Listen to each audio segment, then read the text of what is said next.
I'm 73 years old, and 2 weeks ago, my daughter asked me a question I was never prepared to answer. Dad, why were you always working?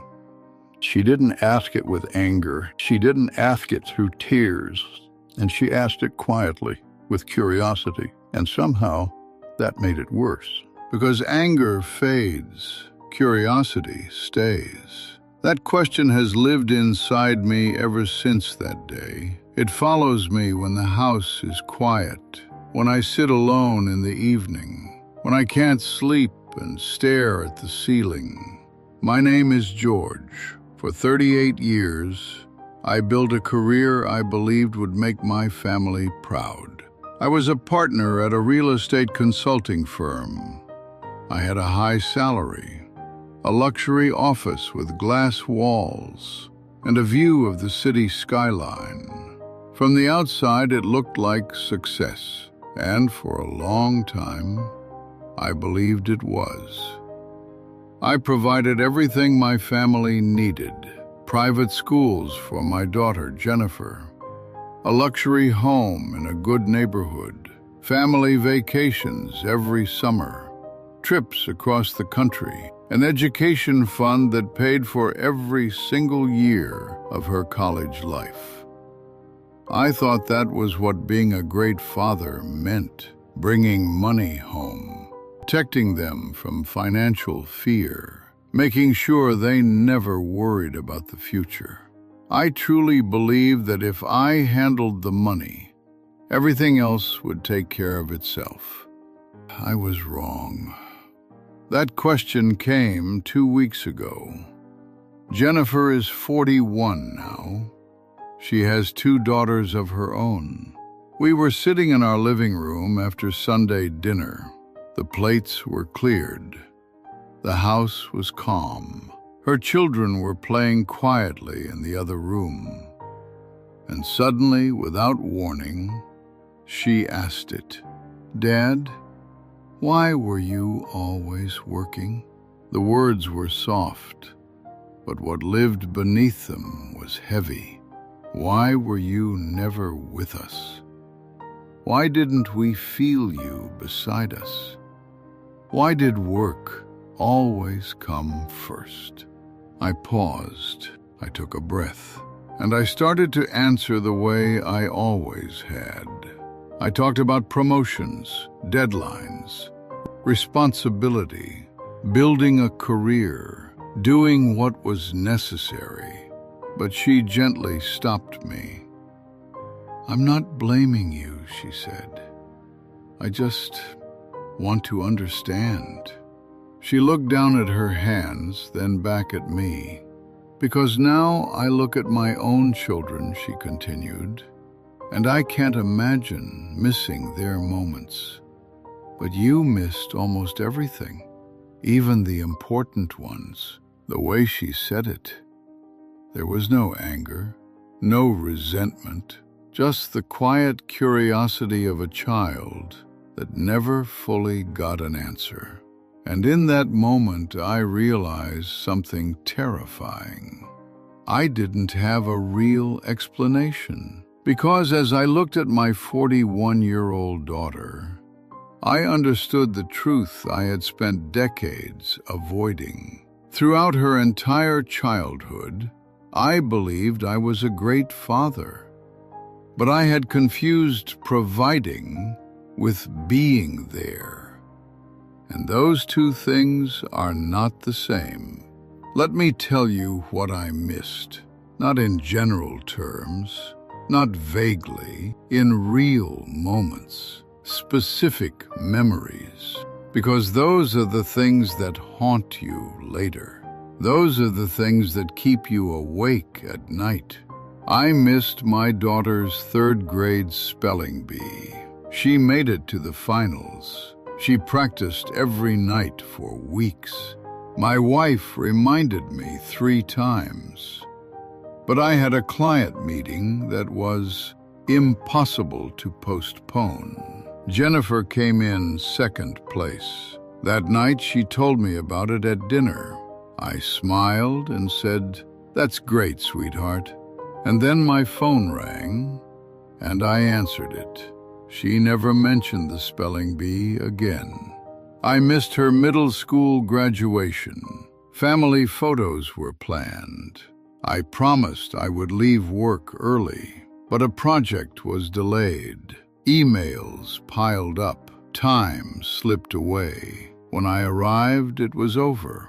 My wife took the photos without me. Somewhere there is a picture of Jennifer in her graduation gown. She's standing between my wife and her grandmother. And there's an empty space where I should have been. A literal empty space.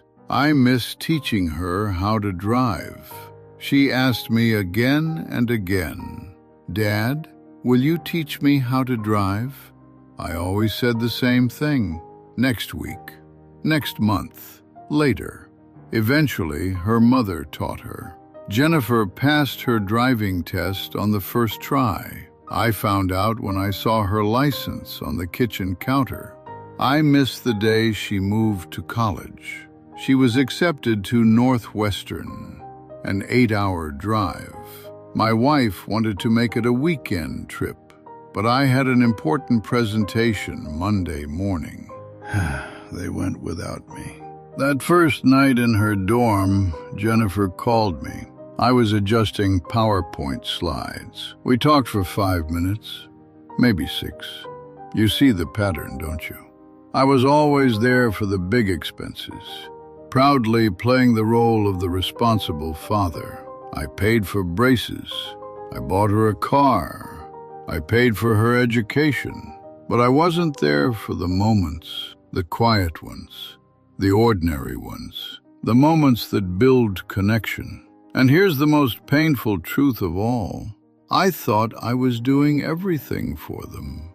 Every late night, every missed dinner, every weekend at the office. I told myself it was for my family. But do you know what Jennifer remembers?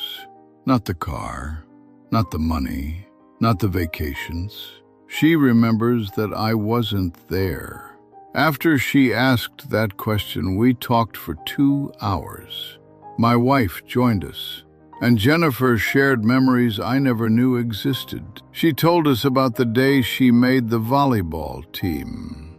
She came home excited, bursting with pride. She opened the front door, ready to tell me, but my office door was closed. She waited outside, jumping slightly, smiling. After a few minutes, she gave up and told her mother instead. When I came out later, that moment was gone. She never told me again. I learned she played volleyball from a yearbook. She told me about the 7th grade science fair. She built a volcano, worked on it for weeks. I promised I would come. I didn't.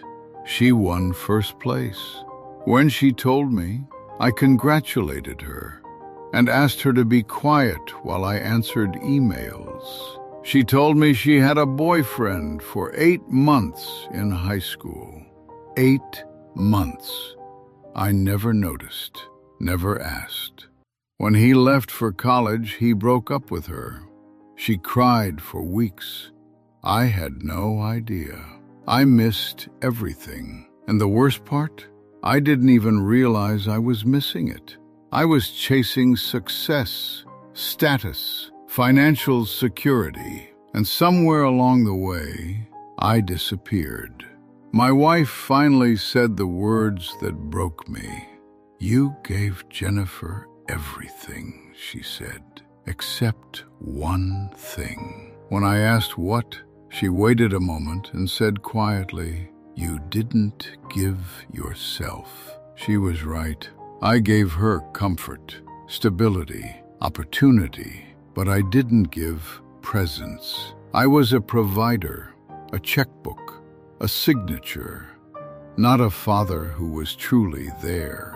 After Jennifer left that night, I sat alone for hours, and I did the calculation. 18 years. That's how long she lived with us. And how much of that did I truly witness? The answer terrified me. Maybe 20%, maybe less. Time moves fast, and when you're busy, you don't notice it leaving. I built a successful career, savings, investments. I even secured my grandchildren's future. But I didn't build closeness with my daughter, and you can't buy that. Jennifer and I love each other today. We're kind, respectful, but we're not close. There's a distance created by my absence. Now I watch her with her own children, at their games, at the dinner table, at bedtime. She is there, fully there. That's who I was supposed to be. Last week, I tried to apologize. I told her I was sorry for missing so much, for not being the father she deserved. She said, "Dad, I forgave you a long time ago." But forgiveness doesn't bring time back. I am 73 years old. My career is over. I achieved everything I wanted professionally, and none of it mattered the way I thought it would. If I could speak to my younger self, I would say this: go home, shut down the computer, put the phone away, be there. Because children don't care about money, they care about presence. They remember whether you were there. And I wasn't, not in the ways that mattered. I can't take those years back. I can't relive her childhood. That time is gone forever. And this is the greatest regret of my life. Not a missed promotion, not a failed deal. Missing my daughter's childhood while I was busy working. If you're listening to this and you have young children, please hear me. What you're working on right now is not more important than them. The project will end. The promotion may come, or it may not. But children are only children once, and that time disappears faster than you think. Jennifer is 41 now. It feels like she was 5 yesterday. Where did those years